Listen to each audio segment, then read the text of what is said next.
This program is designed to provide general information with regards to the subject matters covered. This information is given with the understanding that neither the hosts, guests, sponsors, or station are engaged in rendering any specific and personal, medical, financial, legal, counseling, professional service, or any advice. You should seek the services of competent professionals before applying or trying any suggested ideas. Welcome to Behind the Scenes, for your half-assed entertainment news with no bullshit, with our hosts, the Baroness and Bear Fiorda, only on Talk 4 Media. Welcome to Behind the Scenes. It's Anzac Day and very serious. Apparently Bear's making faces about that. You don't have to. Yes, it is Anzac Day, and it's Remembrance Day. I learned that from her today. Anzac Day. Remembrance is a different Australia one. So Remembrance is at the beginning of the year. Okay. Then you have your Memorial Day here, and we have our Anzac Day, which is Australia, New Zealand's Army Corps. Okay. And so for us, it's the lest we forget. Do you want to read them? No, I'm not going to do the whole one. But it's in the rising of the sun, in the mornings and the setting of the sun, we will remember them. Should we explain what these days mean? So Anzac Day is about the Australia, New Zealand Army Corps. Yeah. In Remembrance Day is World War I, and Memorial Day is all soldiers. And on those days, we wear poppies to remember them. Which is what these are here. Yes. And hers is much bigger than mine. Because mine's a brooch, and I made you put a lapel pin on your neck because it's Anzac Day, and you will be respectful. I will leave your ass. I am plenty respectful. I will leave your ass. Plenty respectful. I see you. I'm wearing it, aren't I? And then we had the Pope die. Oh God! Yeah. Which, as a Catholic, that technically means I should be failed. Wasn't he the most progressive Pope? Yeah, he was definitely. I liked Francis. My favorite though was I think it was Benedict. One of the popes. If you all can tell me, I'll give you a ride at Off-Road Rentals in Palm Springs, California. One of the popes used to sneak out and minister to the poor, and he's the only pope that was dragged back to the Vatican in disgrace. Because he kept sneaking out to help the poor, and apparently popes aren't allowed to do that. In disgrace, my ass. He took care of what he was used. That's his job, his responsibility. He tried to sell artifacts to feed the poor. That's different. That's fine. That's okay. He was a good man. He was problematic, but he did. He climbed out windows to go minister to the poor, and then the guards, the Vatican guards, had to drag the Pope back in disgrace. I mean, what really is an artifact if not just some really old item that people didn't sell back at the time? Someone held on to it long. My phone stand could be an artifact of the time if it survives the next 100, 200 years. It would be an antique at 100 years. It's an artifact when it passes 300. The 300 years. We can keep this thing alive for 300 years. Just not throw it out. It's plastic. It breaks down. More tea, please. Yeah. Listen, it's already been 3 or 4 years, and it's still holding up pretty good. Needs batteries, though. Uh-huh. I say it's fine. What's left of your... It's a historical figure and cannot be replicated, sir. Thank you, sound engineer, for that. All I'm saying is it probably, while it cannot be replicated, someone just decided to care a little bit more about it way back when. That's why we have it today. It's usually gold or bone or the body of a saint. Okay, so that's some significant value to it. Oh, yeah, Jess. So Catholic churches, except the ones that are named after Mary, usually have a piece of bone or cloth or something from the saint in the altar. What, is Mary not good enough to get that? No, Mary was believed to be raptured into heaven, body and soul. Oh. I'm asking dumb questions because I know nothing about the culture or religion. I almost became a nun. So this is a great topic for you, actually. We can really hit home on this stuff. Oh, yes. Let's talk about why I didn't become a nun. Sure. No, my dad actually talked to me. He pulls me aside and says, you want to be a nun because you associate it with being a good person. You can be a good person without throwing your life away. Yes. And then he suggested I take the job offer from Victoria's Secret, and I became an underwear model. So my father is the only man in the world that was like, do not become a nun, go make a living in your underwear. An interesting take on how you should live your life. But I get his reasoning, right? Also, sniffy quotes in the comment section. My phone stand needs batteries because it's one of the ones that tracks your movement and rotates with you. I've never once used that feature. Or it could be a sex toy. It's not. That's a reach. Are you sure? Do you want to put it in and see if it will do that for you? No. All right, then. But people are actually using that vibrating setting on their phone to do that. So there's a whole thing, and this is among Gen Z. A bitch and a half to keep pressing the same button over and over again. So what will happen is you'll ask your girlfriend to put her phone in her underwear, and the guy will call and keep calling. that just seems like a better way. Yeah, I feel like there's better tools for the job. Like buy a vibrator. Yeah, like, I'm all for the add more tools to your toolbox metaphor. You know, the more you learn, the better off you are. But that's not a tool you need in your toolbox for that purpose. Get a phone, get a vibrator. Don't interchange the two. I actually Life lessons. agree.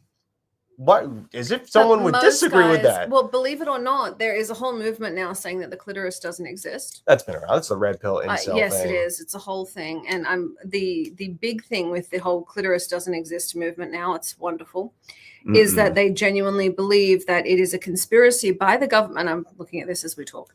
A conspiracy by the government to make men feel inferior and incapable and to demasculinize. I cannot say that word. Demasculinize? Yes. There are too many old white men in politics for that to happen. I'm sorry. Demasculinize men by convincing them that there is a magical part of a woman that makes her feel good. And so that's what it is. That is the conspiracy. I feel like anything's a conspiracy nowadays, to be honest with you. From Sound Engineer, we need a map from Christopher Columbus to find it. He didn't fucking find what he was looking for, bro, so I don't think he'll take you to the right place. Yeah, Christopher Columbus found little boys. I'm not sure that's the direction we want to go. Found the wrong country, wrong people, and found the wrong gender. And then enslaved everyone, started a sex ring, yes. Oh my God. With children. Sniffy's quotes on YouTube, no, don't accept that challenge, please. Agree. Yeah, so essentially, but that's what it is. It's a whole thing of like, ew. Yeah, it's very disgusting all in all. But cutting that out, yes. If you don't know where the clitoris is, dude, just buy an anatomy. Just Google, fucking internet. You have it at your fingertips all the time now. What is it? It was Doc Brown said it well. We have the entire resource of human intelligence in our fingertips, and what do we do with it? Watch cat. We look at funny cat videos. Yes. Thank you for the reminder, audience. We swear because we care. I'd like to remind everyone, every time we use bad language, we give money to the Boys and Girls Club of America, the Humane Society of America, and Free MMA. We swear. Because we care. Speaking of swearing. Speaking of swearing, what? You've sort of sworn allegiance to Sam Alvey. I have not sworn allegiance to anybody, but I have definitely agreed to fly over the seas, to do what he wants, spend money. Yeah, okay. So Sam Alvey's maybe I've joined the cult of Sam Alvey, but it's worth it. No. My good friend Sam Alvey, our guest for today, actually, we've had him on the show many times before. He's going to fight for the Karate Combat Heavyweight belt May 2nd against Tyrone Spong, and I am going to go out there and corner him and try and preoccupy his mind during that week that I'm there.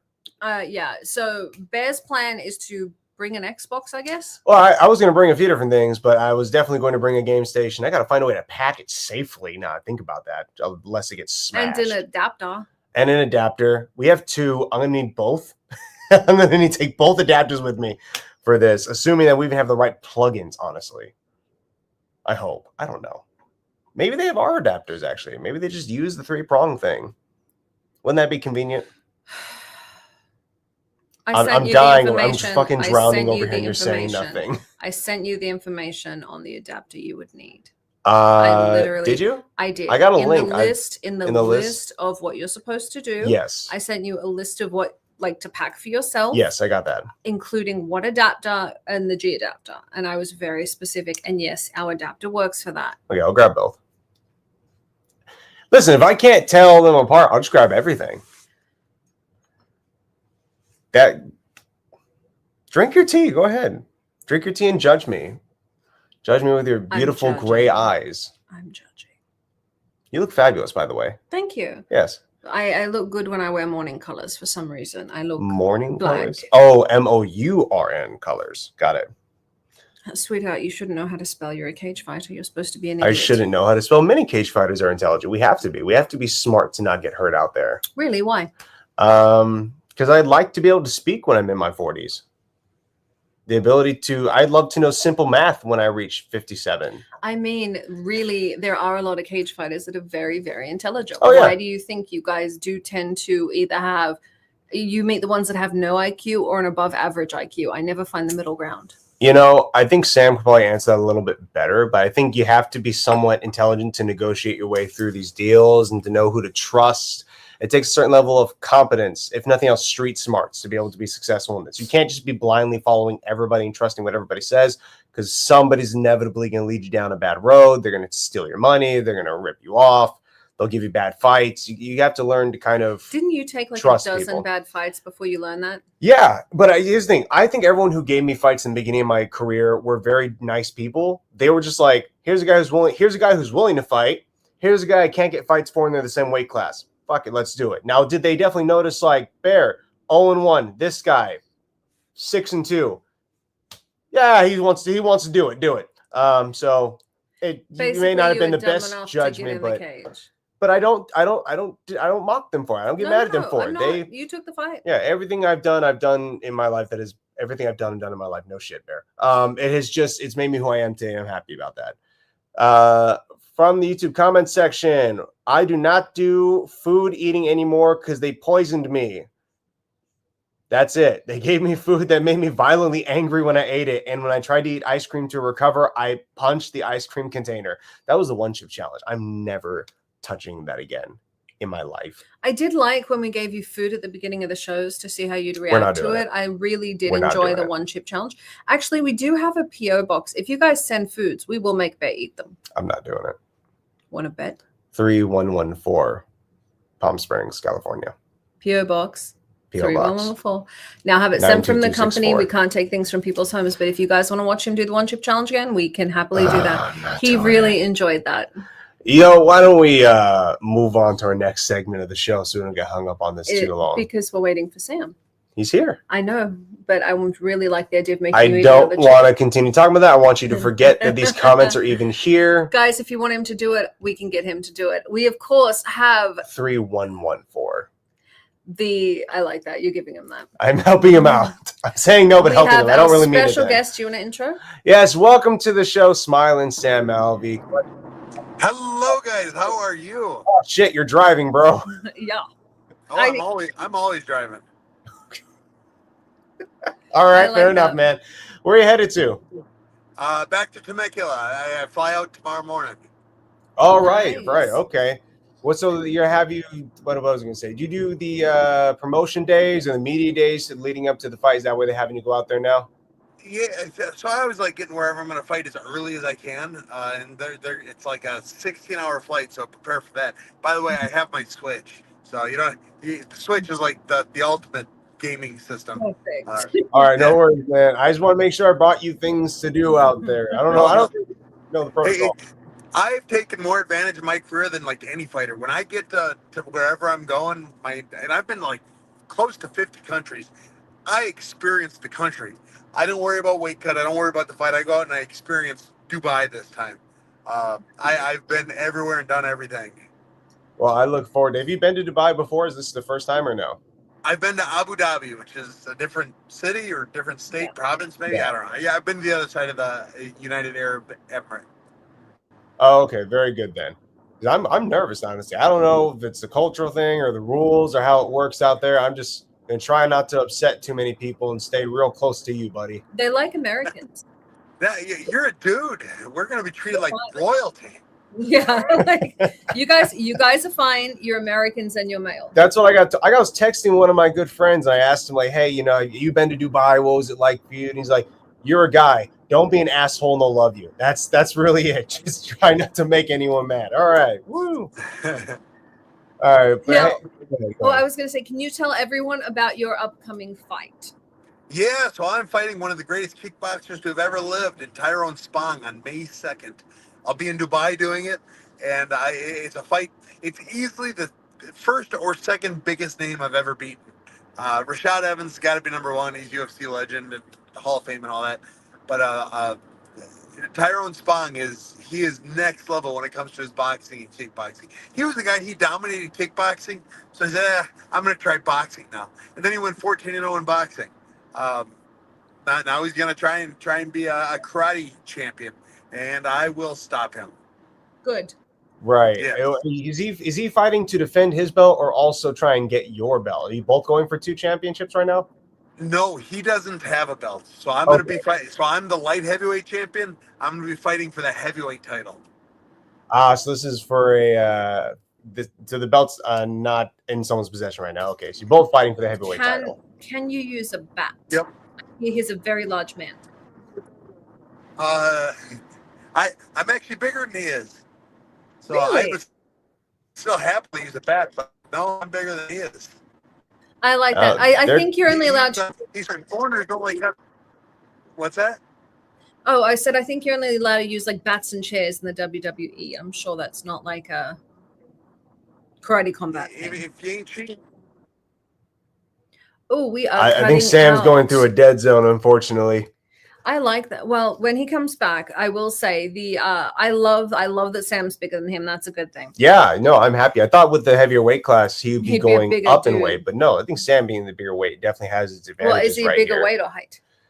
Well, if Sam's saying bigger, he's probably talking about all around, not just in one way or another. Let me know. All right, I will look up Tyrone Spong's physical stats right now because I am like 100%.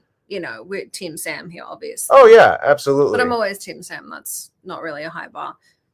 Physical stats. I was going to tell Sam that even with a baseball bat, these kickboxing guys hit themselves with bats a lot to condition their bodies. That was where I was. It's got to be in the head. Tyrone Spong stands about 6'2" and weighs about 205 kilograms. At least that's his. Oh, he weighs around 205, which is probably his fight weight. So they're both looking to go up in weight compared to what they normally do. And they're the same height. Yeah, I believe they're the same height. Yeah, I think Sam is also 6'2". He may be a little bit taller than that, 6'2" and some change. Now look up Sam. Because you're 6'1". Sam, I'm on the cusp of 6'1". Yeah, you're 6'1". Do we have you back? I'm back. I don't know what happened. Okay, it just happens when you travel. Well, Sam, I am currently looking up your physical stats, and I'm going to read them off to you. You can tell me what is correct and not correct about this. Are you 6'2"? So you're 6'2". I am 6'2". I have a 76.5-inch reach. Perfect. Yeah. Okay. I weigh about 230 pounds right now. I love that. Gotcha. Now, what are you looking forward to most about seeing in Dubai? Winning the fight. That's the big one. I don't know much about Dubai. I saw Fast and Furious 7, and that was kind of cool. So maybe I'll get to drive a car from one building to another. But yeah, no, it's kind of just gonna experience it. So say, yeah, I've been there, I've done that. It's Dubai. With enough money, you can drive whatever you want from one building to another. I'm sure they've got it set up somewhere. But apparently the food there is incredible. The shopping there is incredible, and the architecture is very, very unique. Oh yeah. Okay. I'm looking forward to seeing. I believe they have an indoor ski slope as well, which I'm not going to do, but I would love to see it. An indoor ski They have slope. Indoor ski slopes, indoor skydiving. So Dubai is a very oil-rich country, so think of it like a billionaire's playground. Yeah, I can see that.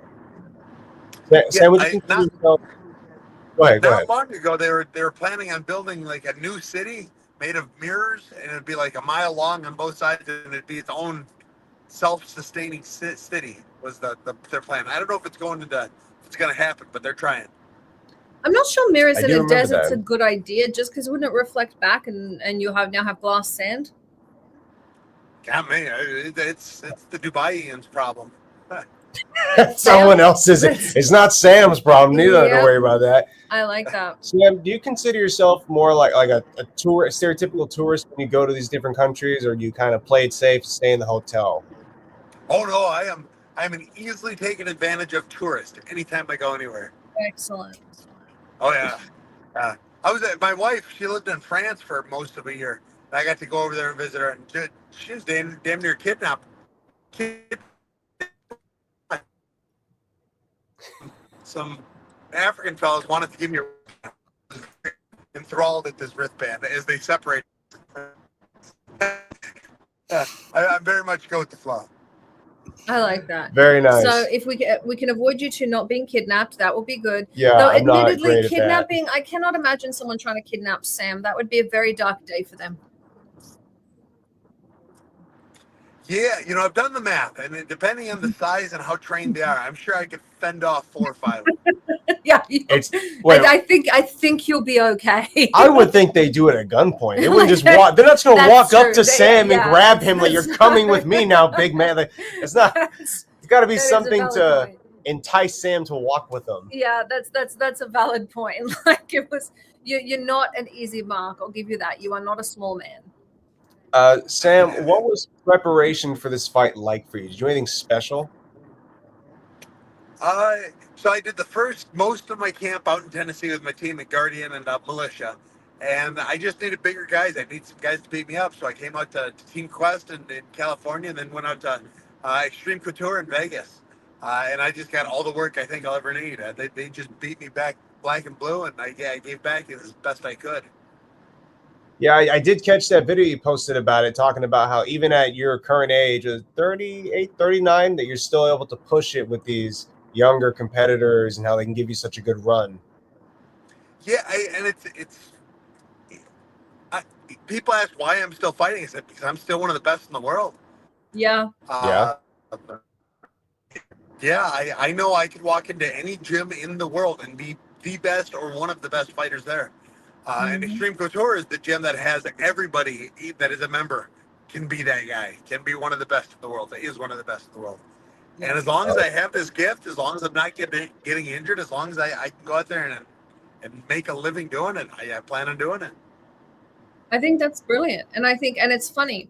One thing I see with more experienced fighters like Sam is they read better than the younger guys. The younger guys can jump at it and have all that, but they don't have the experience. And you're constantly watching these younger guys fall to more experience. There's a certain read that comes with time that you seem to get. Yeah, once you've been in every position, you can stop every position. So once you can dictate what's going to happen, it's just a huge advantage for you. Yeah, actually, to that credit, you just got your black belt in jiu-jitsu as far as dealing with people on top of you and being on top of them. Yeah, I got that black belt. I got my wife to give it to me. She got hers, and then I got mine. And yeah, it was just happy as can be. I think I was a brown belt for like 6 years. I've been doing jiu-jitsu for about 20 years, and I finally got that black belt. Well, congratulations, dude. Was it anything special for you? Was it like a goal you had in mind? You really wanted this belt for some time, or it just sort of happened?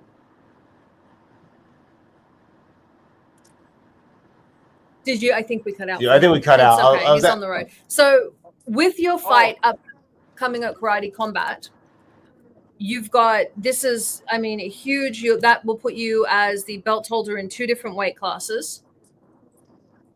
What's next? Yep, I will become the first double champ in Karate Combat history. I love that. What comes next after that for you? Do you have any other goals except for that one? Just to defend it. I want to be the longest reigning champion in Karate Combat history. So I won the light heavyweight belt. I've defended it twice. Now I'm going to get the heavyweight belt. I've still got to defend my light heavy. I'm hoping to fight as often as I can. I'm hoping they just keep throwing the best in the world at me. Okay, so you intend to defend both belts at the same time? Yeah. I'm not big enough for the true heavyweights. They're going to have me fight Robellis, who's like 6'8", 370 or 275 pounds. And I'll fight him and I'll beat him, but I don't want to make a living out of fighting big guys like that. It's like, what they throw Nagano and you're like, nah, I'm out. Like this. Yeah, man. So that's the dream, is to get a fight with Nagano. Has that in his contract. If I fight him, I get $2 million. So I will fight Nagano for $2 million. Fair. That's fair. Listen, you got to be enough to enjoy it afterwards and have enough for the recovery process. I like that. Yes. I get my brain put back in. I still maintain, if you do that, you need to put in your contract that you get a bat. That seems like the appropriate. I get a martial weapon. I don't know. I would need more than a bat. I need something. I'd get a taser. Yeah, a bat might just make him angry. A bat might just make him angry. Like, that's not. He's a big dude. Who's the biggest guy you ever fought? That I've ever fought. So my first win as an amateur, I fought some guy who was like, I don't know, 400 pounds or close to it. He was not an athletic 400 pounds, but he was every bit of 400, and he lasted about 12 seconds. Christ. What was the win there? How'd you get him out, or did he just fall over from exhaustion? No, the bell rang. I just smacked him real quick, hit him as hard as I could. He damn near died right there in the stage. Okay. They had to bring a crane in to get him out of the ring. Oh, man. Who is the toughest competitor you've ever gone up against? I give it to Nate Marquardt. I fought him in Colorado, and he was my coach on The Ultimate Fighter, so I got to fight my coach. And yeah, he was a solid competitor. Yeah, was that one a win or a loss for you? Yeah, I won that one. No,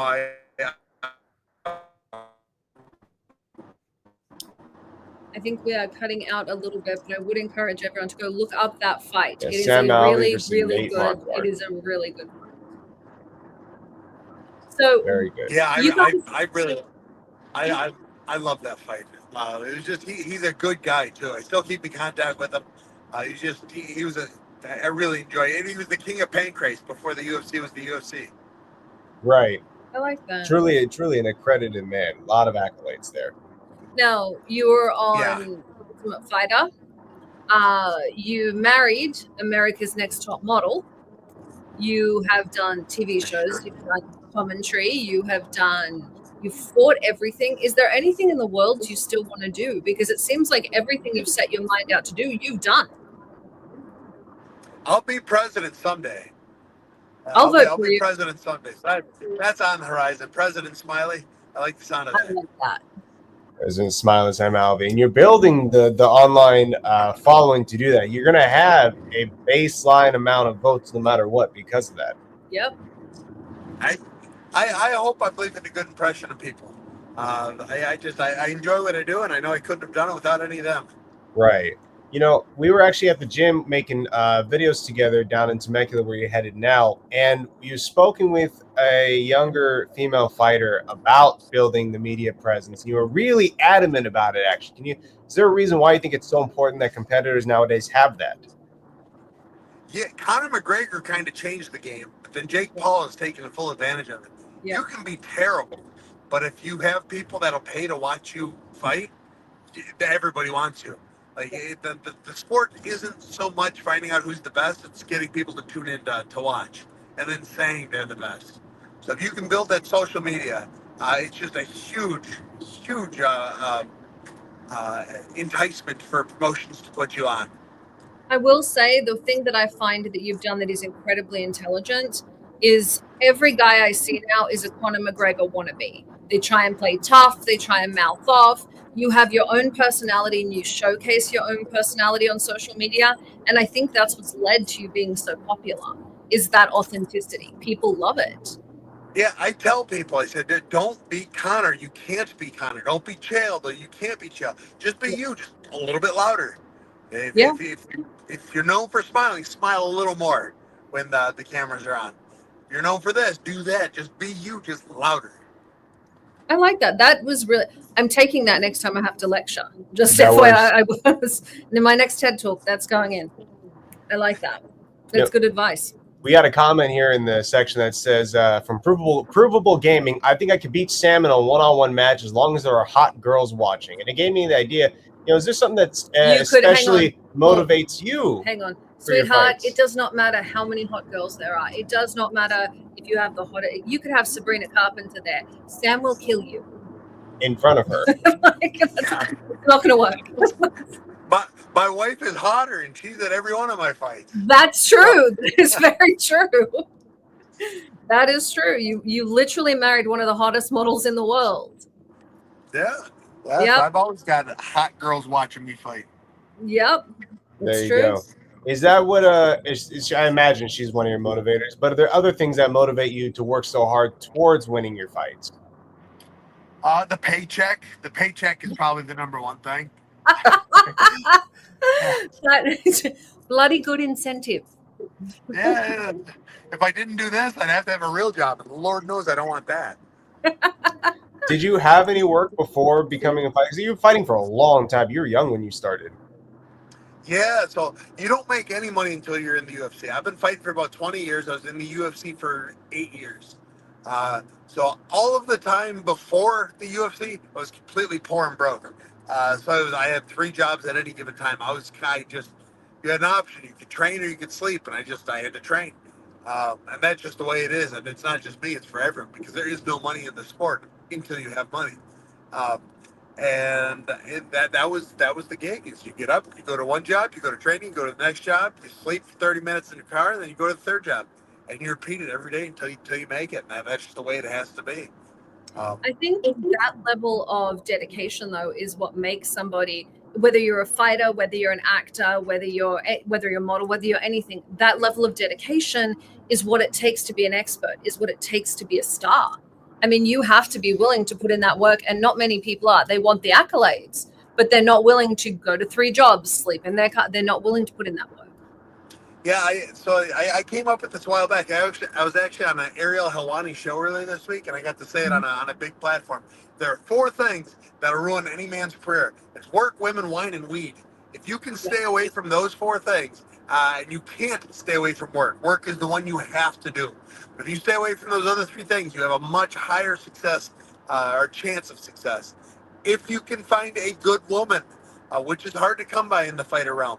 But if you can find that can help. That can be a huge motivation for you. But the weed and the wine, stay away from it. It won't help anything. Do not marry the ring girls. I'm just saying. I've never watched a guy succeed after marrying a ring girl. Yeah. Why do you feel it's so hard to come across a good woman in the fight industry? Oh, he's. I think we lost him again. Well, look how many girls send you stuff online. Look how many, do we have you, Sam? Sam, you with us? Yeah, I'm here. All right. So I am here. I can hear everywhere. All right. Why do you think it's so hard to come across good women in the fight game? Because you have to find someone that's willing to let you train all the time. Women want a relationship. Men want a relationship too. But for you to achieve what you need to achieve, you need to be at the gym. You can't be wasting time at home or taking her to this or doing that. You can't be being a real significant other to anyone. So it's as much your fault as it is theirs. But you have to train. And if your wife, your woman, your girlfriend is constantly nagging you, why don't we do this? I need to do that. I never see you. You're sore. It just makes you go from working hard in the gym to working hard at home, and it just doesn't help anything. I think it helps. It's funny. I think you marrying somebody who came from the entertainment industry makes a big difference. She understands the level of dedication you need to put in. She understands how much you have to do with media. There's a level of understanding, I think, there that most people don't have with their partners. Another thing my wife and I did is we did not live anywhere near each other until we were married. The closest we had lived together prior to being married, we were about an hour away from one another. And so when we did something together, it was scheduled well in advance. It was we got to get together here and now. And I didn't have any money to take her to anything nice, so we just planned everything, and it worked out really well. That's dedication in itself, right there. And that's something you don't see. I constantly hear these little red pill guys complaining that women are not wanting them, but you're talking about a level of effort where your partner lived an hour away. You scheduled things in advance. You followed her to France. Like, really, you put in a great deal of effort to be with your partner. It sounds like you put the same dedication to your relationship you did to your career. It worked out really well for me. She made it easy. She didn't expect anything out of me that I wasn't willing to give. That makes sense. From our sound engineer, he writes, find a complementary person. Example, someone who enjoys doing stuff like social media content and just let them follow you around and managing your content creation. But yeah, finding that other person, I think, makes a huge difference, and they can relate to what you're doing or add to what you do already. That kind of helps out. That I'm sure makes a difference. I think the big thing is do not date OnlyFans girls. That's a huge one. I'm seeing these fighters now are constantly with OnlyFans girls. Haven't figured that out yet. What? Go ahead. So I was told, I heard it over the radio once, and I love it. So I repeat it all. I tell all my guys, listen, you are 2 drinks and a wink away from ruining your life. Stay away from girls.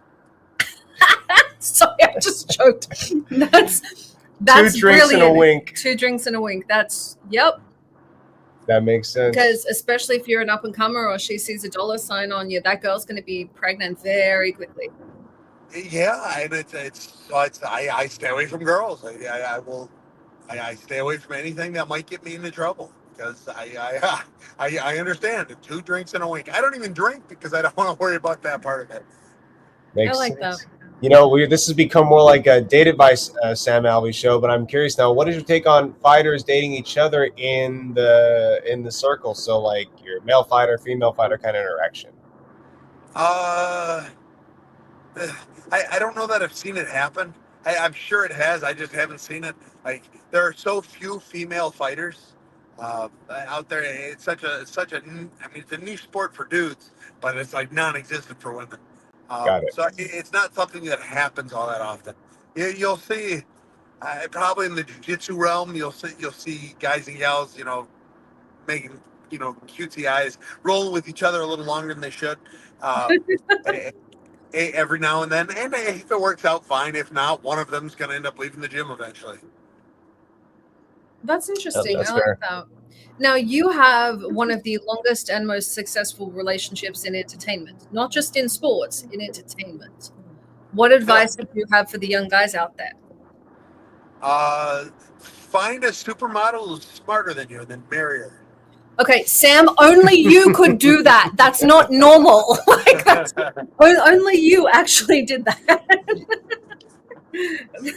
By the way, where did that come about? Did you just look at supermodels on the early internet and decide that one, or did you guys meet somewhere else? No, we met before she was really modeling even. She only went on the show because we had been dating for a minute. I said, go on the show, you'll win. She said, I don't want to. So I drove her down there, kicked her out of the car, and said, all right, come back a winner. And she did. Come back a winner or don't come back. I love that. That's support. I love that. That's brilliant. That is brilliant. It worked out. She had that it factor, and I'm just glad. I'm glad she and I developed together as opposed to independently. Well, that's what's so interesting to me, because you both you both top of your careers. She's moved in, she corners you, she does all of this with you now, but you're talking about 2 very parallel careers that take 100% focus, and you guys supported each other, excelled, and grew together, and that is very unusual. That had to have been a lot of work. Yeah. The other piece of advice I like to give people, not just fighters, is marry young and have a lot of kids. Your life will get better quick. It'll be 20 years in August that I've been with my wife. I'm only 38, so we've been together since forever. And it was and I've got 6 kids, and I wish I would have been married sooner and had even more kids. We still might have more kids. We're not taking any precautions, but for now we've got 6, and I couldn't have had a better life. I like that. Wait, what about having some kind of financial stability before having kids? They built their financial stability while they had the kids. You'll figure it out. You'll figure it out. You will never be ready for kids. Nobody on the planet. Bill Gates. Bill Gates was not ready for kids. You will never be ready for it. Just do it, and you'll figure it out. I have to say I agree with that. I was 18 when I started fostering and had my first kid in, and I'm looking at this thing going, what in the hell do I do with that? And I've had kids ever since. I've had more than a dozen kids in and out, and I love kids. But you'll do anything. I would literally, if I had to hook to make sure my kids are fed, fine. Oh, wow, you do anything. Especially if you're in America, whereas it's impossible for the child to starve. It is impossible for the child to not be treated if they're sick. It's one of those things that you will figure it out. People throughout all of history have had kids in far worse situations than we have it here. You will figure it out. You will adapt. You have to. That being said, this advice does not apply to you if you live in North Korea. Stop having children. Try and socially climb. This is the exception. I'm just saying. You guys have a very large for some reason you guys have a really large North Korean following. It's crazy. It's amazing. I don't think our show's allowed. It's almost exclusively North Korean, actually. I don't think our show's actually allowed in North Korea. I know we have viewers in South Korea. Kim Jong-un was in the comment section last week. Yeah, I would not make fun of him. I think the last person that did got shot. They definitely tried to ruin that movie they made about him back in 2011 or 12. With that was the James Franco film. Not that he's super popular, but they did. That was Sony. They went after Sony. Now, Sam, with what you've done in your life, you've had an extraordinary life, and you came from very ordinary circumstances. And what has driven you, and why? What has driven me, you say? Yes. I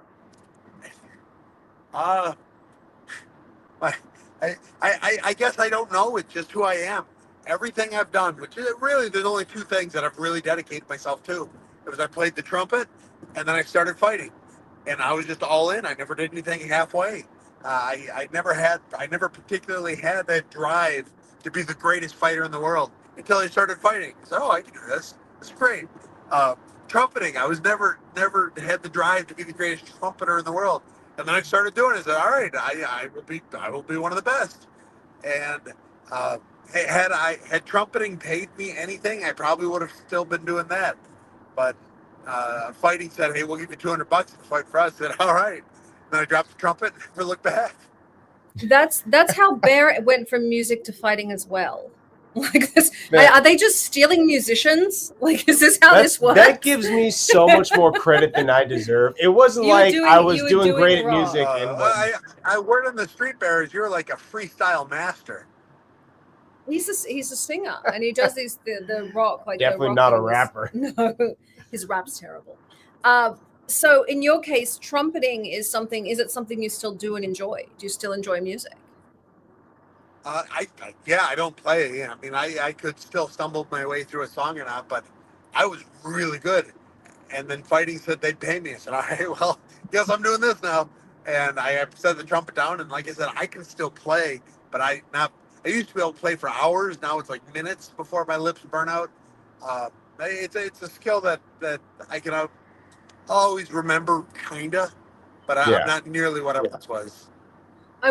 I will say the lung capacity required for fighting and trumpeting is in the same realm. I'm just saying, you got to have the strongest lungs on the planet to do those two things. It doesn't hurt.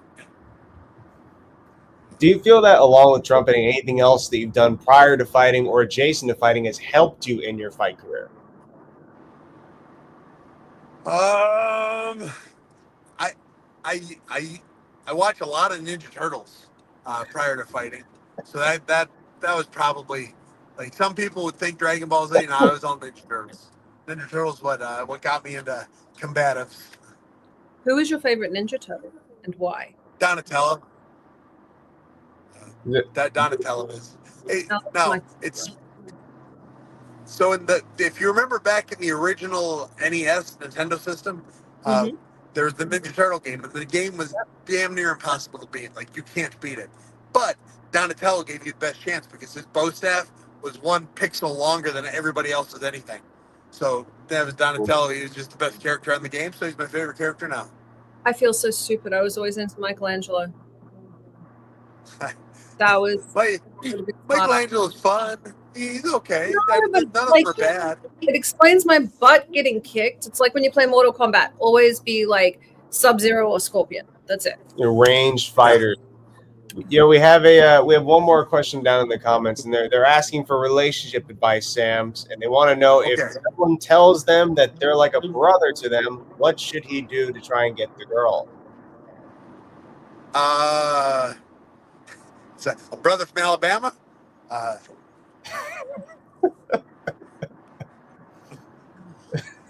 don't think it's like that. No, shoot. Be blunt. Say, listen, my intentions are this. And if her intentions are not that, move on. There are a lot of fish in the sea. You don't, if she's not interested in it, you have your shot. You can play a game, but you make it a short game. You don't make it a long, drawn out thing. I like that. It's very good. Yeah, be blunt. Be like, hey, you wanna? And if the answer is no, it's not going to change. Move on. There's no point in putting time into what you couldn't have rather than finding what you could. Absolutely. I agree with Sam. That's really good. That's really good. Can you please start making videos for the red pill community? They really need someone intelligent to listen to. So far, I didn't want to fight Andrew Tate, that douchebag. I would love for you to fight Andrew He's back Tate. in the state. I beat the brakes off that sissy. Alexis? He does that red. He's a weak red pill. He's a pimp. That is what he is. And he found a way to make it sound red pill. It's ridiculous. It's terrible. So yeah, I would beat the brakes off. I'm going to reach out. Yeah. Oh, he's a terrible person. He exploits. He's a monster. Andrew Tate, if you want to fight Sam, I will set that fight up. I will pay for that fight. He doesn't want that smoke.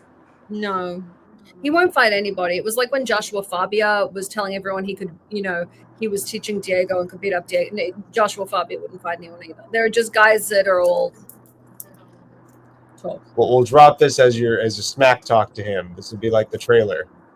I don't think it counts as talk. Do you know how stupid he'd have to be to get in the ring with Sam? But there is next level stupid, and then there is I am getting into the ring with a UFC karate combat fighter / champion / this dude that has been making a living beating people senseless for years, and I'm all steroids and flex. His whole thing is he wants to make people think he's tough, and as soon as people find out he's not tough, he has no thing anymore. So he just won't give anyone the opportunity to prove he's not tough. He'll just keep talking that way. Yeah. Well, the minute he takes you up on it, the minute he takes anyone up on it, he's going to get his butt kicked, and it's going to show people. Exactly. He knows it. He was a mediocre kickboxer who won a couple tournaments, and he's just convinced everyone he's the greatest in the world. Oh, that's great. I would do this. I would do that. No, you wouldn't. I want to play devil's advocate here for the fun of it. He's got one cage fight as a pro that he has won. Does that change anything for you guys? To help you really think he has any chance against Sam? Yeah, I'll kickbox him. It doesn't have to be a cage fight. It'd be in the pit. I'll kickbox him. I won't shoot once. Perfect. Andrew Tate. I won't even kick. I will box him and he can kickbox me. Okay, that is a shout out, Andrew Tate. If you really want to do that, you can fight Sam. See, he's clearly willing to tie a hand behind his back and beat your ass that way. Sam will only headbutt during the match. No, that would kill Tate. He doesn't even have the hair to cover his head. Oh, yeah, his little pea head. Yeah, he wouldn't survive that. So you do really wholesome content. For anyone there, please follow Sam. You have a course that you're teaching. Where can everyone find this course, and can you tell us about it? Yeah, so it's School, SKOOL, and it's an online training course where you get to work with me one-on-one in a school setting. I've got a whole. I watch everything you post. I watch how you're competing, how you're hitting the bag, how you're sparring, how you're doing everything, and then I tell you what I would like to see different. I would tell you, I teach it as if I was an in-person coach. That's how I run it. I want to see you do more of this or more of that. And it's been working really well. So far, 100% of the people that have signed up with me have won their next fight. Oh, shit. It's so fun watching.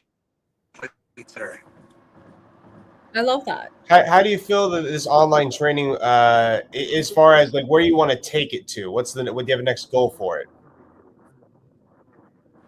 My next goal is it's only a matter of time to one of these guys I'm working with online become a world champion, join Karate Combat and win the belt, get in the UFC, and I will be in the back of their mind when they get their hand raised, and they get that belt put around their waist. And they don't need to thank me then. I'll know. I help them with that. And that is my goal. I want to help these young athletes achieve their dreams. It's something I was unable to do. When I first started, I didn't know what I was doing. Just fight a lot, and eventually it worked out. And if I can be that little extra, that little, it's a sport of inches. If I can be that extra inch for some fighters, that would be a dream come true for me. A sport of inches is something I've never heard before. That is awesome. I know. I'm going to steal your 4 quotes. He's going to steal that. So clearly, Sam has written our next talk. Now, guys, make sure you are following Smile and Sam Alvey. I'm going to put up a link. I know if you're one of Bear's followers, you have like a bazillion. Go follow Sam. Bear follows Sam for a reason. You want to learn how to fight? Follow Sam. Go to school. Really, this is how you get ahead if this is what you want to do. And make sure to tune in to his fight Saturday, correct? Yeah, Saturday, May 2nd. And if you sign up under Bear's link to my school site, whatever you pay to get in goes directly to his school. Yes, it goes to free MMA to help teach more people martial arts. So you guys are helping charity. It is a write-off. And more than that, go watch Sam's fight. I know Bear and Sam will be streaming from Dubai for like the next week. So follow them, watch them, and make sure you write on Karate Combat page. You are there for Sam. Thank you guys so much for joining us. Thank you, Sam, for coming on the show today. Oh, you're so welcome. Thank you for having me on. Always a pleasure. Always. We'll have you on before any fight. We're always trying to get people to go follow you. All right, guys. It. Thank you. Thank you for joining us. Make sure you tune in to Sam Alvey's fight at Karate Combat next week. May 2nd. Which is Friday. Well, it's Saturday where you guys. It's fine. Oh, yeah, Saturday we are. Friday the rest where you guys are. Yeah. So it's Friday here in America. Tune in. You can find it on YouTube. Make sure you are following Smile and Sam Alvey. And for the next week, you'll be able to follow Bear and Sam in Dubai. If anyone knows what they should do there, Adventures in Dubai. Tell them what they should do in Dubai. You should get Sam on your Bear the Goods page. Clearly, he's got some good advice. There. I'm saying you need to put him there. He's got good advice. So if you want to get laid, I guess listen to Sam because you actually have a chance then. He figured it out. He did. He figured out. He got a supermodel. Yeah, he literally has a supermodel. He married a supermodel. Ladies and gentlemen, thank you for joining us. We'll see you next week. Good night. This has been Behind the Scenes with the Baroness and Bear Fiorda. Only on Talk 4 Media.